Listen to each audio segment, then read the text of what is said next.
Well, good evening, good morning, good afternoon, or just simply good hello, depending on what time it is that you're watching this video. So the purpose for this video is to be able to explain what we're going to do in regard to making adjustments and accommodations for our major assignments and for our field experience. So the university requires 15 hours for SPOL 635. That's not a Carolinism, that's a university policy. Policy states that you cannot earn a passing grade without the successful completion of 15 credit hours. So in order to make sure that that happens, we needed to get creative. Many of you said that this summer that you didn't have access to students. And so we needed to find a different way to be able to meet that requirement and hopefully also stay true to the intent of the course, making sure that whatever we do was meaningful and as much as possible still align with the learning outcomes for our class. So with no further ado, this is what I've come up with. It took a little bit longer for me to be able to figure out, weed out. I made some decisions, changed them, went back and forth a couple different times, but hopefully this is going to be beneficial for everyone. I wanted, again, like I said, not to waste anybody's time. I wanted to make sure that what we do is meaningful and purposeful and it's intentional. And like I said, as much as possible still aligns with the original intent of the class. So this is what we're going to do in order to move forward. So of our major assignments, of course, we have a major assignment. Quizzes count as one of our major assignments. Obviously, no field experiences is needed for your quizzes. They're based on our classroom discussions. So no accommodations were necessary for that. Also, the very first major assignment that we did, you went through 2 IRIS modules on classroom behavior management, parts 1 and part 2. Those you went through the entire module, and then to check for your understanding, you completed a Kahoot for those 2, based on 20 questions, 3.5 points for each question. And so that was the basis for this next classroom management major assignment. So no accommodations were necessary for that assignment as well. So quizzes were good. The Kahoot over classroom behavior management, parts 1 and 2, were good. Comprehensive classroom management plan. So the description of each of our major assignments, I'm not going to read these to you verbatim. These are literally cut and paste from the syllabus for our course. So like I said, you've already got the information. You've already read the syllabus. There's no reason for me to read this to you. I just wanted to make sure that as much as possible, I provided all of the relevant information in one succinct place. So that's why I included that information here. So this was what the original assignment was, that you would, based on the completion of those 2 Kahoots, well, those 2 classroom management modules from IRIS, that you would use that information to then be able to develop your own comprehensive classroom management plan, which would consist of a statement of purpose, a minimum of 3 classroom behavior or 3 classroom procedures. It would have at least 3 to 5 positively stated rules, and then you would have both positive and negative consequences. Then you would have a crisis plan written to tell the students what to do in the event of a crisis within your classroom, not a school-wide crisis, but a crisis within your classroom. And then an action plan, which would detail which would detail exactly what you plan to do in order to be able to communicate, to be able to teach, to be able to practice, to be able to review, to be able to revise, and to be able to share the information in your comprehensive classroom management plan. So in a nutshell, that was the assignment. Since you could absolutely complete that assignment without ever doing any field hours, then we don't need to make an accommodation to that assignment. So the assignment itself does not need to change. So no change to the final product. It's still submitted as a PowerPoint or a PDF. Remember, I don't have access to an Apple-based product, so it needs to be either PowerPoint or PDF. This assignment should have already been submitted. It was due our third week of class, so should have been submitted so far.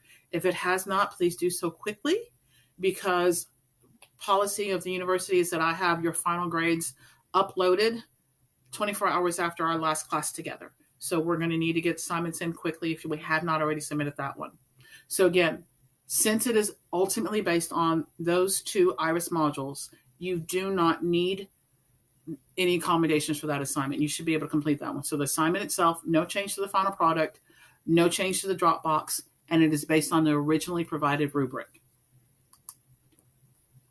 The field experience, this description comes verbatim from the PowerPoint that's provided for you in the field experience folder that says clarification of field experience hours. So originally you would have spent 3 hours, could be of just observation, or could be just discussion, or could be a combination of the two, with the goal of talking to teachers about what they've tried, what worked, what didn't work, what suggestions they have, what strategies they have in regard to classroom management.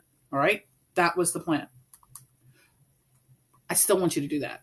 However, you can check with a teacher at Sunday school, a teacher at church, a teacher at the grocery store. Find a teacher, someone you've been mentoring, or someone who's been mentoring you.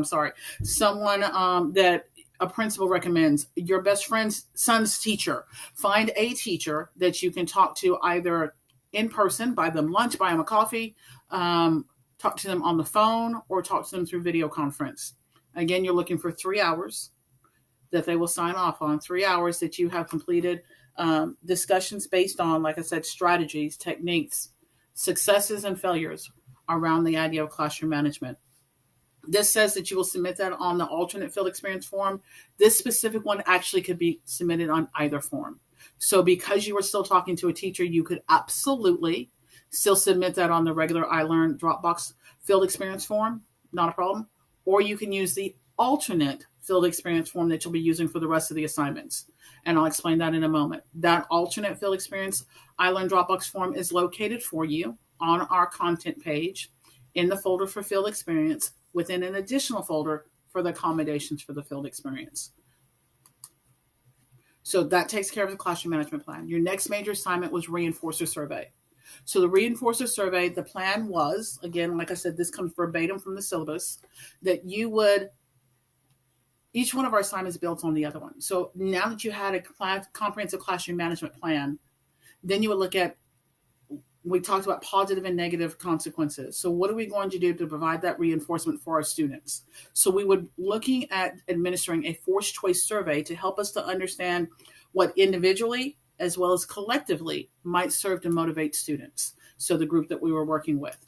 So you would have used the provided forced choice reinforcer survey. You would have gone into a classroom, talked to a teacher about what they have used for reinforcers, the success rate of it, how it was working, the effectiveness of it. Talk to the teacher about 10 students that you could survey, and then you would administer the survey that was provided for you, tabulate those results, complete the assignment as far as interpreting and analyzing that information, developing a graph, two graphs, one that effectively communicated the information, and one that, as I say, gobbledygook, that did not, still based on the same data, but did not serve to effectively communicate the information. And then you would also talk about what you learned from the assignment, how it relates to the CEC, Council for Exceptional Children Standards, and then you would spend an hour going back into the classroom and sharing your results with the teacher. That was the original assignment. So the accommodation for that will be, instead of you actually administering the provided forced choice survey, I'm going to provide for you a data set, and it's on the next slide. It's also available for you in the reinforcer survey folder on our iLearn content page. In the original video I provided for you, the reference video that I created for you, I used Mickey and Minnie and Donald and Daisy and Goofy. So those were the 5 I used for illustration purposes. Because you needed a data set of 10, I added to that Charlie Brown, Sally, Linus, Schroeder, and Peppermint Patty. Obviously fictitious information. So you will use that data set of 10. And then, since I'm providing that for you, you'll take that data, you'll enter it into Excel, you'll create your graphs, and you'll finish the rest of the assignment as it was originally planned. The only thing you're not doing is administering the survey yourself, tabulating the survey, and having those discussions with the teacher. But the rest of the assignment you can absolutely complete on as was planned. The rubric does count for, or does call for, administering it to at least 10 individuals. So obviously with this accommodation, that will not be held against you. So you will not have any kind of point deduction for that. You'll automatically receive points for having administered to 10 individuals. So there will not be a change to the Dropbox, no change to the final product. Your final product will still be your Excel file, because you're going to take the data that I give you, you're going to enter it into Excel in order to create your graphs. So you will upload your Excel file and then your PowerPoint or PDF based on the original rubric for the assignment. All right. And like I said, you can refer back to the previous slide where I explain it. You can refer back to the syllabus, the rubric, or my original reference video to explain specifically what you do for that assignment. The accommodation is, instead of you administering it, I'm providing you a data set. And this is our sample data. And you may not be able to see it on this video because I'm not sure how large it is for you. But like I said, it is provided for you on our iLearn page. And of course, you can always stop this video and to be able to write that down if you need to, or enter it into Excel from the video. But it's also provided for you on our iLearn page. And so again, like I said, you've got the categories already broken down for you, and it's tabulated already for each of the individuals that we've tested. If you're looking for patterns as far as male students and female students, obviously you can look at Mickey, Minnie, Daisy, Donald, Goofy, Charlie Brown, Sally, Linus, Schroeder, Peppermint Patty, and you can look at females versus males, or however it is that you want to look at that data. Again, please refer back to the syllabus, refer back to the rubric, and refer back to the reference video that explains how to complete that assignment. The only change is you're not having to administer the survey, and you're not having to go out and meet with the teachers. All right? So the field experience. Again, this explanation comes directly from that first PowerPoint. Clarification on field experience. This assignment was associated with 3 hours. Because this assignment was associated with 3 hours, we needed 3 hours of substitution. So what we're going to use for substitution is IRIS. So in addition to the IRIS modules, like the ones that you did for our first major assignment, where you did based on classroom behavior management, parts 1 and part 2, IRIS also offers PD certificates. So they offer an opportunity for professional development. That's what PD is, professional development. Typically, they charge for their PD certificates. However, ever since COVID, not that the pandemic is a good thing, but because of COVID, they recognize the need to provide a resource, and they've chosen to do so. So they have provided for anyone who needs them free professional development certificates through their modules. They have developed the content, and they have determined for each one of them how many hours each one should be worth. I did not determine, not based on Carolyn's opinion. It is Iris's opinion. It's their modules, their PD, their determination. So, and I will explain all of that for you in just a moment. So you can see here that I'm on their site right now where it says PD Certificate for Educators. So we'll go through all of that later on in this PowerPoint, in this video presentation for you. Right now, we're just going to go through each of the assignments, and then I'll explain all of the IRIS PD specifically. So all of that will be explained in detail. I will tell you that each PD has a pre-test and a post-test.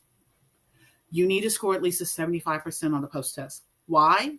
Because I need to know that you've learned something.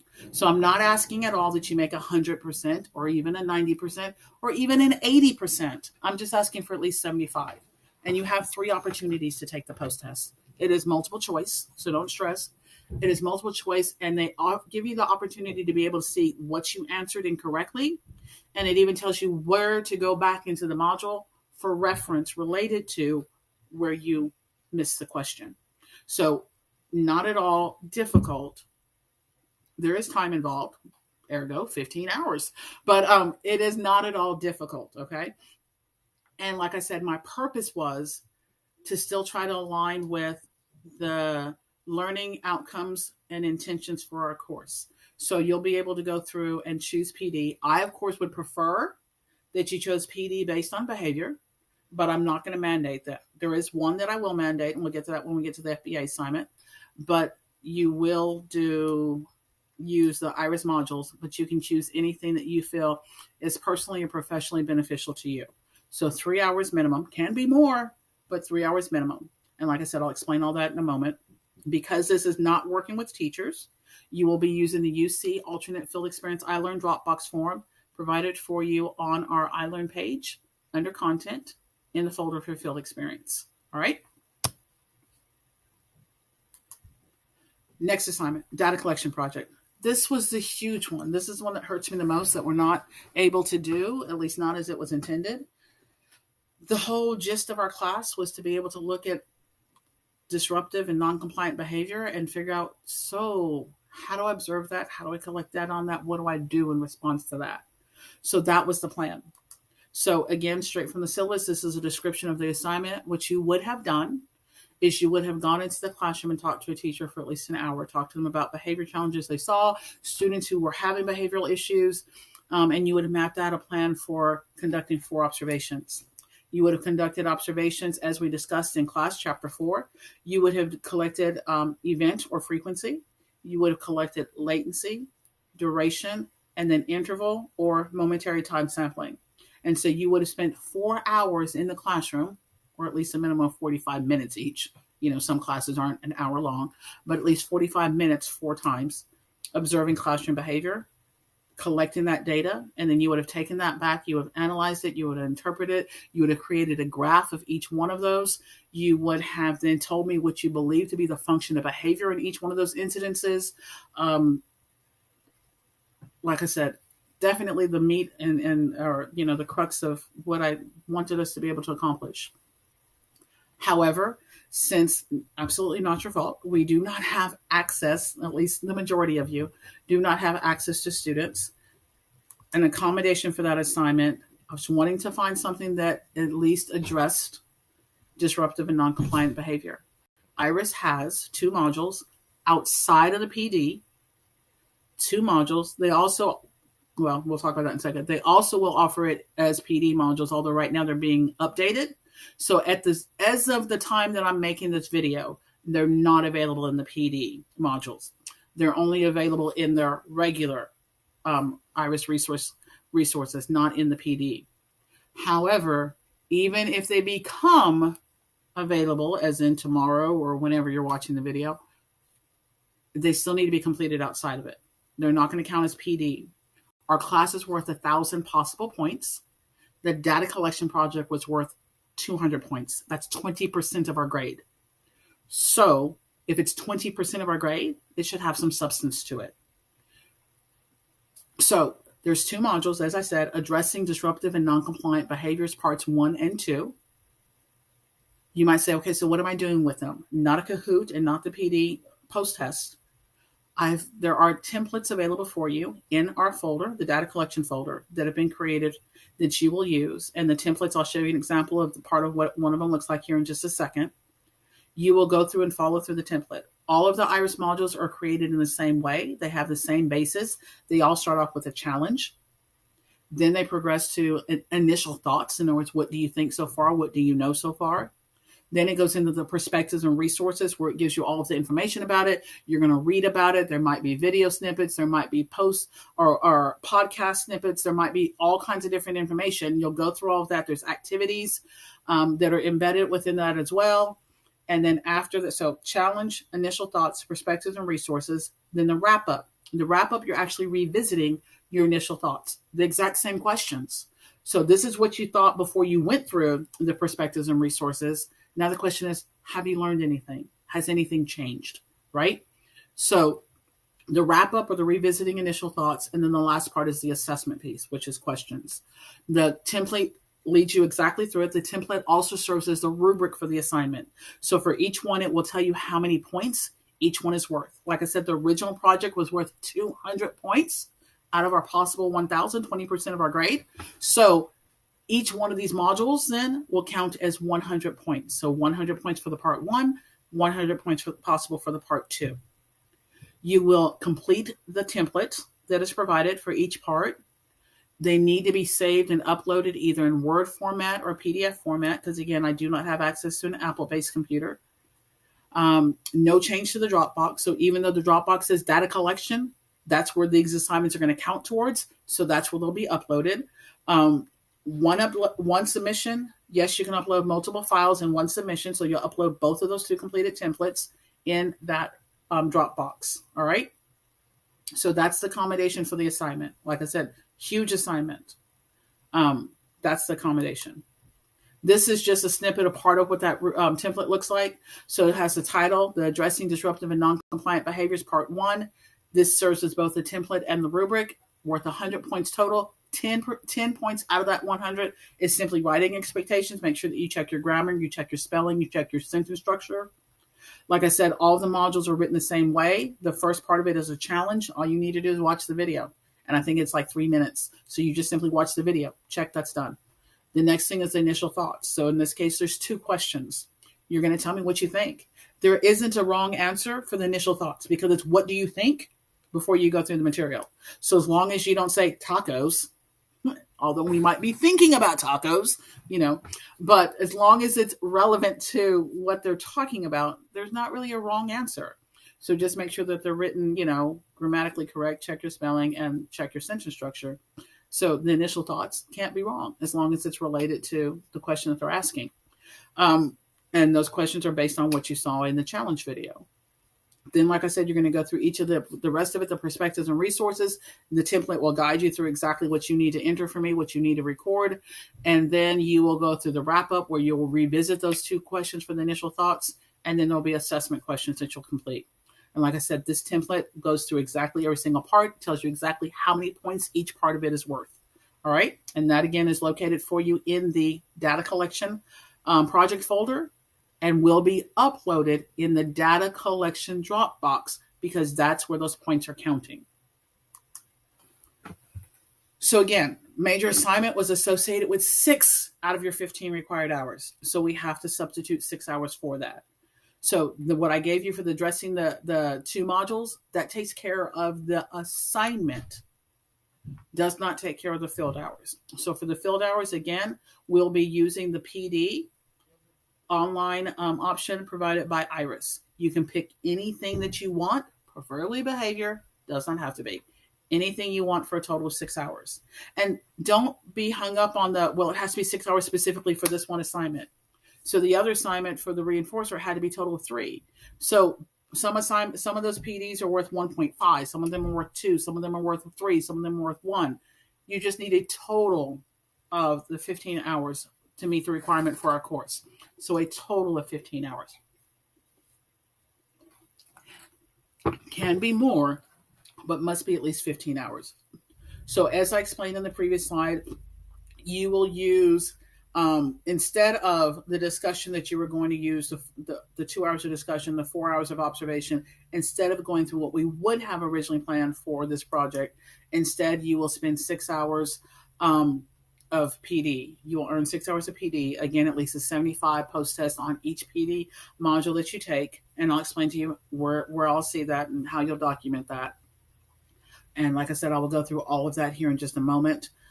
This, again, would be documented on the alternate field experience iLearn Dropbox form because there's not a teacher to sign off for that. Our signature assignment or signature assessment, our major thing, the culminating assignment for our class. So when you're looking at, we started out with first talking about classroom behavior management because if we can prevent it by being proactive, that's what we want to do. Then we talked about, okay, we have a classroom management plan. How are we going to provide reinforcers for our students within that plan, which was the purpose of the reinforcer survey. From that reinforcer survey, then we said, well, if behaviors are still going on, I need to be able to observe that behavior and collect that data, which was the data collection project. Then it's okay, once I've observed it and I collected that data, and if it's still going on, what now? Which is where we get to the FBA, BIP, and video project. So again, this is the description straight from the syllabus, so I'm not going to read it to you. The idea behind an FBA or functional behavior assessment is that, of course, as we mentioned in Chapter 7 when we discussed that together as a class, this isn't something you would do for every student in your classroom. Obviously, not every student in the building. These are for those students who have chronic behavior issues. And so we're trying to get to not just simply the symptoms of the behavior, but what is the function that behavior is serving for that child. So we're looking at doing a functional behavior assessment. In the real world, as I said in the original reference video, you would never base a functional behavior assessment and the behavior plan off of one observation. Like I explained, we are together for only 8 weeks. And so for learning purposes, we're doing a pseudo FBA.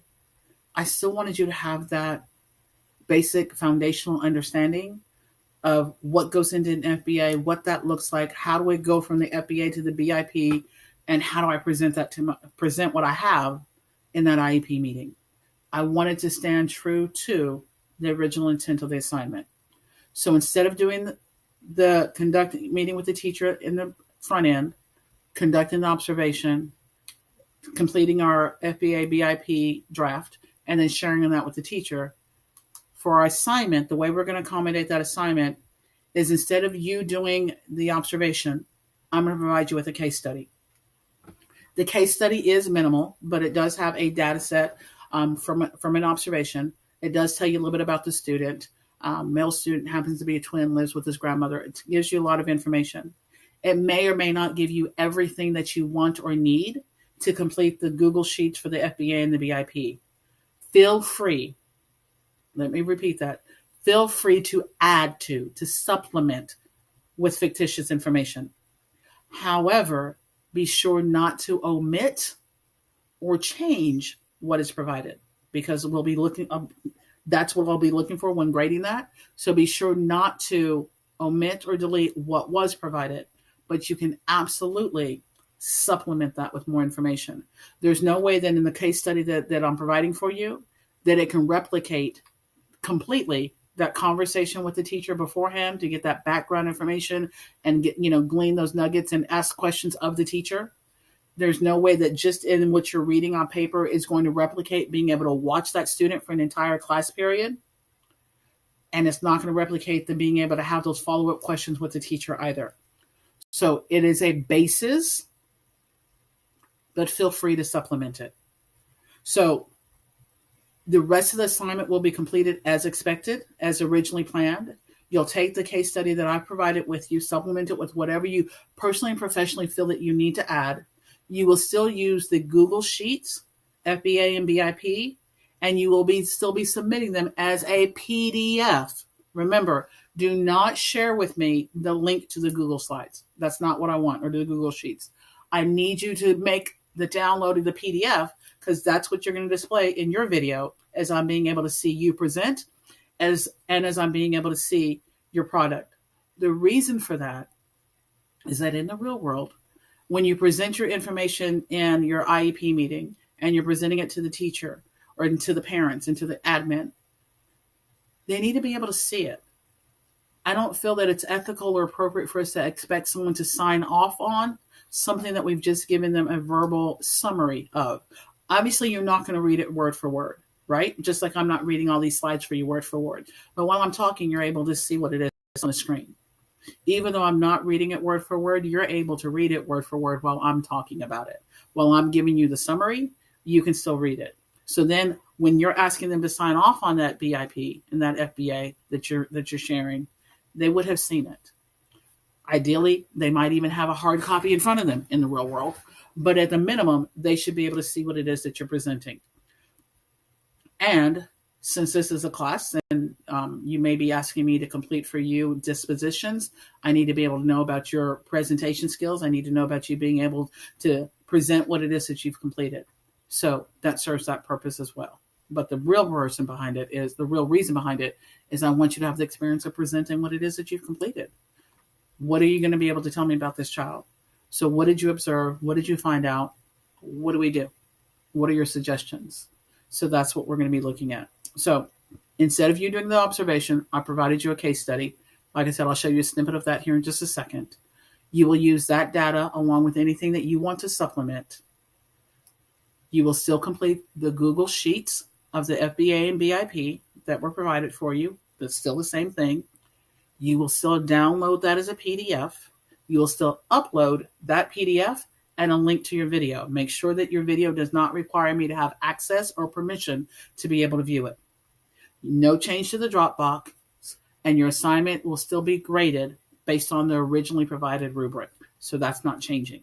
So like I said, my intent was to try to stay as close to the original intent of our assignments in our course. This is a little snippet about Winston J. Freeman. Like I said, this isn't the whole case study, but this is just showing you what that looks like. It gives you a little bit of background information about the student, and then it will also provide you with a 1 day's observation, which would have been what you would have done had you gone out and observed. Like I said, you can add to it. Just don't delete or change what's provided, but you can supplement it with any additional information by all means. So that's the accommodation for the assignment itself. The field experience that was aligned with that would have been 1 hour of conversation with the teacher, 1 hour of observation, and then a post-conference with the teacher after the fact. So 3 hours. This is the one that I am going to dictate, okay? So in order to make that change, what you're going to do for me instead is on that, using Iris's PD, there is one that is worth 2 hours, and it is called Functional Behavior Assessment, Identifying the Reasons for Problem Behavior and Developing a Behavior Plan. That one I want you to do. Why? Kind of self-explanatory. It's absolutely related to what we would have done in the, trying to make it as real as possible without being able to go into the classroom. And absolutely applicable to what it is that we're trying to learn and the intent and the learning outcomes for our class. So the other ones I've left completely up to you as far as what modules you choose. This one I am dictating, prescribing, specifying expectation. This is one that must be completed. It is worth 2 hours. This assignment was aligned with 3. So again, like I said, you're looking for a combination of 15 total hours, this being at least 2 hours out of it. Again, post-test must be at least a 75%. Multiple choice, you have 3 opportunities to earn that 75%. And here in just a second, I will go over with you how you're going to access, complete, document, and submit those hours. This, again, since you're not meeting with the teacher, would be reported on the alternate field experience form because there's no teacher to sign off for it. All right, so recap. Major assignments for our class. First one is quizzes. Multiple choice, true, false, not associated with field hours, no accommodation needed. Second major assignment was the IRIS Classroom Behavior Management modules parts 1 and 2 that were completed or should have been completed already, that you went through the entire 2 modules, and then to check for your understanding, you completed a Kahoot, not associated with field hours, no accommodation needed. Next major assignment was your comprehensive classroom management plan. It was associated with field hours. However, the assignment can 100% be completed without the field hours. So no accommodations to the assignment, still completed as planned, still graded by the original rubric, still uploaded in the same Dropbox that was provided for you originally. No changes to the assignment. Accommodation for that field hours is, instead of expecting you to go into the classroom and observe and meet with the teacher in person, you can talk to a teacher, even if it's your child's teacher, call the teacher, email the teacher, set up a conversation, set up a coffee date, meet with them in person, on the phone, or online. 3 hours conversation about classroom management, strategies, failures, successes, tips, tricks, as long as it's 3 hours about field experience. About classroom management. That can either go on the alternate form or you can put it on the original form. If you put it on the original form, you're uploading 2 different forms. That's why I'm giving you the option, but absolutely needs to be documented. Next major assignment was the reinforcer survey. So accommodation for the assignment, I've provided you with a data set for Mickey, Minnie, Donald, Daisy, Goofy, Charlie Brown, Sally, Linus, Schroeder, and Peppermint Patty. You'll use that data set. And again, if you have access to students and you want to do the assignments as originally planned, by all means, please do. However, these are the accommodations that I'm providing for you if you don't have access to students. So for that reinforcer survey, instead of you going out and observe and administering the survey, I'm providing you with the data set.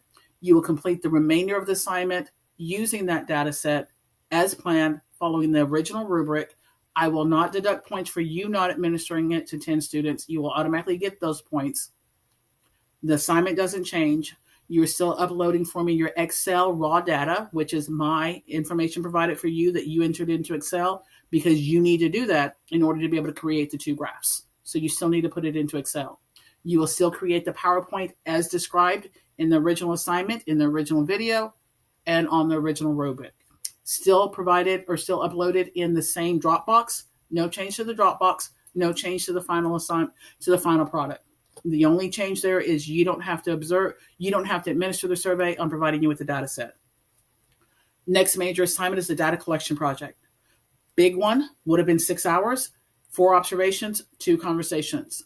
So instead, we're completely changing that assignment, and you're going to complete 2 IRIS modules outside of the PD portal on addressing disruptive and non-compliant behaviors. I've provided for you templates to use for both of those In the folder, I've also provided for you videos from Iris that tells you how to access, tells you how to navigate through the modules. All of that information is provided for you in the data collection folder on our iLearn page, because that's what this is substituting for. So the change to the product is those two templates completed, saved as either Word format or PDF formatted, uploaded in the data collection Dropbox. Data collection was worth 200 points. So those modules are going to be worth 100 points each possible. One submission, 2 files uploaded in that Dropbox. The last one is our signature assignment, which is your FBA, BIP, and video. The change for the accommodation for the assignment. The data collection, the accommodation for the field hours is the online 6 hours worth of online PD through Iris. For the FBA, the change for the assignment is, instead of you going in and meeting with the teacher and observing the student, I'm providing a case study for you on Winston J. Freeman. You will use that case study. You may supplement it. The rest of the assignment will remain exactly the same. The accommodation for the field hours is you will complete the functional behavior assessment PD module through Iris, and then any additional hours that you need to total the 15. So that's the recap. So now let's talk about what does that look like on Iris. I've provided for you here and this isn't going to be clickable for you because obviously you're watching the video. I will also upload the PowerPoint for you, so you could click on it from the PowerPoint if you choose to. But you can copy and paste that, or you can simply go to Google and type in Iris Resource Locator, and you can get to the Iris resource modules that way as well. All right. So we will be going to Iris. This is a synopsis, and I'm going to go into everything in detail. This slide is also provided for you in our field experience folder, just this slide specifically, just as a reminder. So it's right there when you go to that folder. Iris provides free resources all the time. Their professional development typically is a charge, but like I had said before, because of COVID-19, they're providing it temporarily for free. As of the time of this video, it is free up until this coming December. I'm hoping that they extend that in case of continued situations like this in the summer. But at least for right now, it's a resource that we can use. Just again, to restate, I do not work for Vanderbilt. Iris is a resource provided by Vanderbilt University, specifically Peabody School of Education at Vanderbilt. I do not work for Vanderbilt. I have never worked for Vanderbilt. I do not make any money by using their products. I use them because they're good quality products and they're free. But I don't work for Vanderbilt. Not associated at all with Vanderbilt. I've been there to visit only because it's right down, not far from where I am. But no, I've never attended there. Do not work for them. Have never worked for them. Anyway, so we're using their product. You will create a free account using, and I'll explain to you exactly what you do, but you do have to create an account for this part because they save your work. The other modules are outside of the PD. You're not doing anything through their site that maintains your information. Through here, it will maintain, I think, for 90 days, but as far as your pre-test and your post-test. So you don't have to complete it all in one setting. It will absolutely save what you've done. The one module that I am absolutely mandating is the functional behavior assessment one, which serves as 2 hours. The other ones, like I said, I would love for you to be looking at things that are related to behavior, but I'm not going to mandate that. Several of you may have already used Iris PD modules in other classes that you've had. And so if I were to give you a prescribed list, there might be things on there that you've already completed. Also, depending on what it is that you're doing in education, you might find some things that might be more relevant, more beneficial, more applicable for you personally. So you may choose any of the modules that you feel would be a professional or personal benefit, in addition to that functional behavior assessment one. Like I said before, I did not choose how many hours each one is. That's already predetermined by Iris. So that's what we're going to go by. So if they say it's worth 2 hours, that's what I'm going to count it as, is 2 hours. If they say it's worth an hour, 1.5 hours, that's what it's going to count as. Couple of disclaimers for you, though. You will see in the available list of modules, you will see the classroom behavior management parts 1 and part 2. They will not, shall not, shan't count towards your 15 hours. And the reason being, our course is worth 1,000 points. you've already gone through those 2 modules for a total of 70 points. Not quite 10% of the grade, but pretty close. So you've already completed those. So if you choose to complete them again, hey, that's your choice. I'm not going to stop you. Can't stop you. I mean, it's your free will. However, they will not, they shall not, they shan't, they won't count towards that 15 hours. So if you choose to do them, that's going to have to be above and beyond the 15 hours. Wanted to make sure I clarify that. Also, at the time of this recording, the 2 modules that I'm requiring for the data collection project, the addressing disruptive and non-compliant behaviors, parts 1 and part 2, they're going to count as 200 points out of that possible 1,000. So as of the time of the recording, they're not available on PD. You'll see them, but they're grayed out, and it says that they're being updated. However, it says that they're being updated this summer. So for all I know, they might be available tomorrow. I don't know. So I wanted to make sure that I communicate with you that those also won't count twice. We're not going to double dip. So if they're counting as 20% of your grade, because that's 200 points, those 2 modules are already counting as 20%. So they will not count twice and also count as 15 hours, a part of the 15 hours, okay? So aside from the 2 modules on classroom behavior management and the 2 modules on addressing disruptive behaviors, you can choose any modules, including the FBA one, to total 15. If you were able to do some of the hours in person, you can absolutely combine those traditional hours with these accommodated alternate hours. You can combine those. The university says 15 hours for SPOL 635. So those combination must total at least 15. Can go above, but must total at least 15. By university policy, you cannot earn a passing grade in SPOL 635 without 15 hours of field experience. So we're trying to make sure that we accomplish that we do due diligence to doing exactly what we need to do. So the way that you're going to document those, like I said, because you're not working with a teacher for these alternate hours, the accommodated field hours, those will go on the UC alternate field experience iLearn Dropbox form available for you in the field experience folder. And then you will also show for me your My Professional Development. I know you don't know what that is yet. You will in a second. The reason for that is it will show me the date it was completed to make sure it was during this semester. And it will also show me your pre-test and your post-test. All right. So let's continue so I can get to those specifics. I believe now it actually says PD for educators, which is what it's showing here. PD certificates for educators. This says for teachers. Tomato, tomato. So when you go to the to the IRIS page, you can see the address here. Like I said, you can also find it by going through Google. I've got my purple, because of course, purple arrow pointing at where you're going to click, which is on PD options. Once you click on PD options, you're going to see it's going to say PD certificate for educators. All right. You are going to register for an account. Like I said, as of the time of this video, right now, it's free. If you choose to do this later on, say, for example, you talk to your principal and you get their approval to do field experience or do professional development because you need some professional development hours, it may be a charge at that point. I don't work for IRIS. I can't tell you that. But I can tell you that right now it's free. Otherwise, I wouldn't be asking you to do it. So you're going to create an account.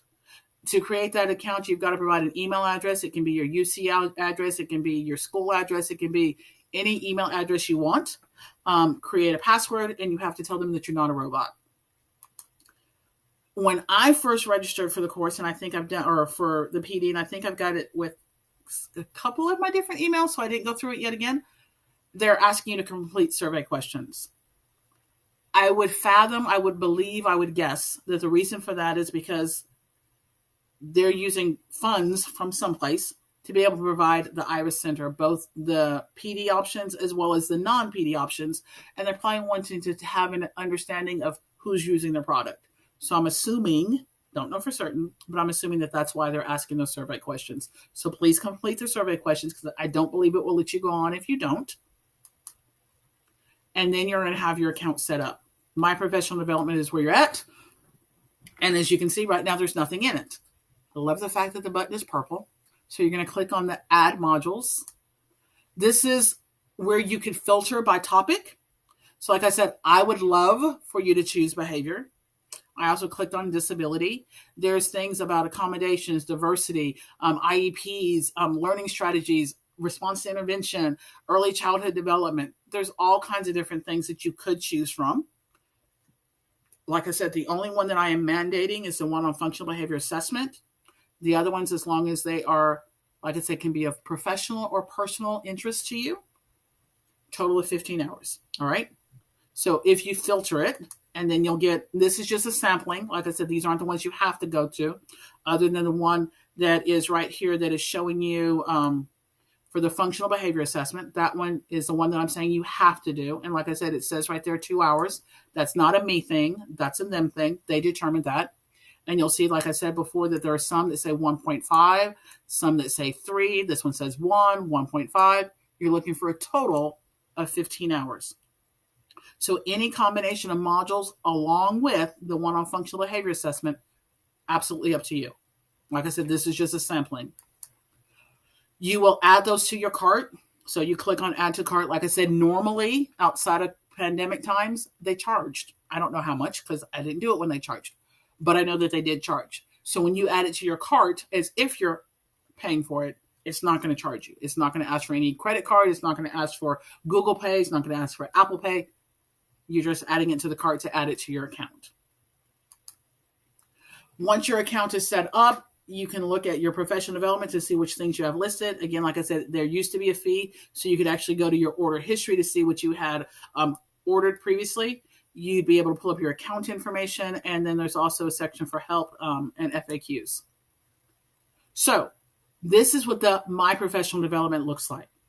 So once you've completed, you will take a screenshot of that, either by using the snipping tool in your computer or by taking out your phone and taking a picture of it, whichever one works best for you.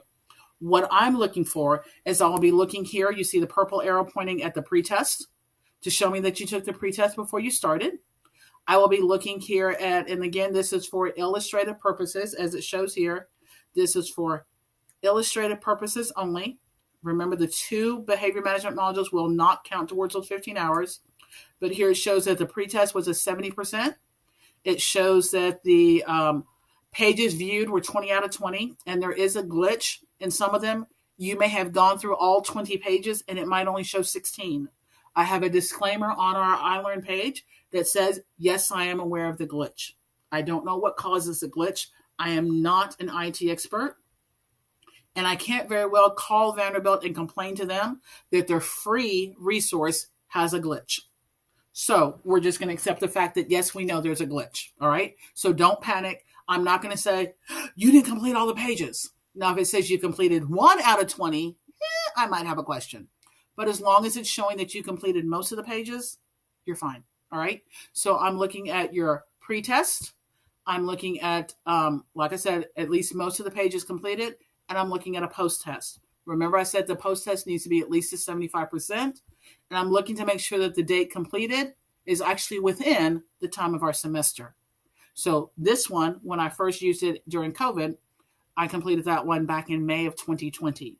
That would not count for our class now. So I'm looking at those information. You can absolutely, this says get certificate. You can absolutely get your certificate. You can download your certificate if you want to. Collect those. Put them in your portfolio that you're going to share with your principal. Perfectly fine. However, please do not upload 10 separate certificates for me. Don't want them. All I want to see is this information here. So you will complete the UC alternate field experience Dropbox form, and then you will take a screenshot of your My Professional Development. It might take more than one picture. It might not all fit on one screen. That's okay. If it needs to be 2 pictures or 3 pictures, that's perfectly fine. But do not, please don't upload every single individual certificate for me. Absolutely download them for your purposes, but not for mine. What I want to see is this, the My Professional Development, okay? All right, so again, this is showing you the page numbers. Like I said, I know there's a glitch. Don't stress over it. It's okay. And I'm looking for the post-test. In this example here, I scored a 60% on the pretest and a 10% on the post-test. I might assume that I may have just clicked through that. So, like I said, you have 3 opportunities to retake every single post-test. 3 opportunities. And it will show you where you had, you can review. So in this one, see, I clicked on my progress. It will show me that I completed only 13% of it. That the pretest was taken. It will even show you the date. I'm not going through this. This is for your purposes. And you can go through every single question and it will show you, for example, what the question was, what pages you can go through, what the resources are, where you could go back to look for that information if you weren't sure about it. And as you see here, you have the option to retake the post-test. And again, like I said, you can generate the certificate for your purposes. What I'm interested in is that pretest, the pages, and the post-test, and the date. That's what I'm interested in. Not having to look at 10 separate or, however many separate certificates. So again, let me reiterate. My professional development is what I want to see. So that way I can see your pretest score, the page number. It's okay if it's not all of them. There is a glitch. We know. I know. Now you know. And then your post-test. And I want to be able to see that the date was within the time frame of our class. At the time that I first made this, I think that they were allowing it for like 180 days. They may now only be keeping your information for like 90 days. But considering the fact that our course will end far before 90 days, that's not an issue for us. All right. So again, it shows you here, based on that pretest that my score was ranking at a beginner. It tells you, thank you for taking the post-test. If I'm satisfied with my results, I can continue on to access my certificate. If I'm not satisfied with my results, I can review the module and take an alternate post-test. So note, you have 3 opportunities to take the post-test. After that, no further retries are permitted. And then your certificate will reflect your highest score. That's if you're printing a certificate for your principal, for yourself, it'll show your highest score. All right. So if you see here, it will show you that what was incorrect, and it will tell you what pages you can actually go to review that information. Okay. So again, what I'm looking at, pretest, pages reviewed, post-test, and date completed. This is showing again, if you wanted to go through your pretest to look at your progress, that's just for your purposes. And then the post-test in this case is showing 100%, shows the date, completed. And like I said, if you want to view certificate, that's up to you. This is what you're uploading for me. So this is what that alternate field experience iLearn Dropbox form looks like. And like I said, you can find it in the field experience folder on our content page in iLearn. And then what you're doing for me, and I even put it here, not the individual certificates. Not the individual certificates. What I need is your completed alternate field experience iLearn Dropbox form with some description of what you learned from each module. So you can list the name of the module and just give me a short, and I do mean brief, synopsis of what it covered, what you learned. And then your screenshot or shots, if it takes more than one screen, of your My Professional Development. Those 2 things. And if you needed to upload one of the traditional ones, if you did some traditional field experience as well, then that would be 3 things, perfectly fine, that you will upload one submission, multiple files in the same field experience Dropbox form, not a different one, the same form, all right? The same box. That's what you're uploading for me. So that's how you access the PDs. That's how you complete them. That's how you document them. That's how you submit them. So, like I said, if you completed in the original field experience, then you would be uploading your signed UC iLearn Field Experience Dropbox form describing those originally assigned field experience hours that you completed that aligned with our major assignments. Like I said, you can submit multiple files in that one submission. If you were not able to complete the originally assigned field experience hours, don't worry about the principal permission form. I'll take care of that. Not your fault. We're going to just accommodate for that. So if you did actual field experience in a school, you should have the principal permission form already submitted. If you did not, even though it's worth 50 points, I'll take care of that. Not a problem. I'm certified as a principal. I'm your principal. I gave you permission to do this. You're good. Okay. Not a problem. All right. Last slide. Parting words. Please, please, please, please be sure to explicitly follow the guidance that's being provided. Refer to your syllabus, refer to the rubrics, refer to the information on iLearn, the provided explanatory PowerPoints that I provided, the provided videos that I gave you to begin with, including this one. And then after reading or watching all of those provided resources, if you're not sure, please ask. Don't just guess. Don't just assume. All right. please ask. So that's it in a nutshell. A long nutshell, I understand. But I wanted to make sure that I explicitly explained exactly what we're going to do to provide those accommodations that are appropriate and necessary for this semester. If you have any questions, please let me know. You can reach out to me. Best way is probably through text. But otherwise, I will see you in class. Take care, and God bless. Thank you, guys. Like I said, we will make this work together. Not in this to catch you, not in this to catch you doing bad, not in this to fail you. As I told you on the first night of class, our class is absolutely labor and time intensive. There's an intention there is a method to my madness. There's a reason behind everything that I've asked you to do. If you've got questions, don't hesitate to ask. I won't be offended if you ask, but there is a reason behind it. And my goal is to make sure that I'm not providing you with busy work and that you're getting something out of the course, something meaningful, something that you'll be able to use, something that you'll be able to apply in class. That's my goal. That's my hope. That's my mission for our time together. If you've got any questions, don't hesitate to reach out. I'll see you in class. Good night, everybody.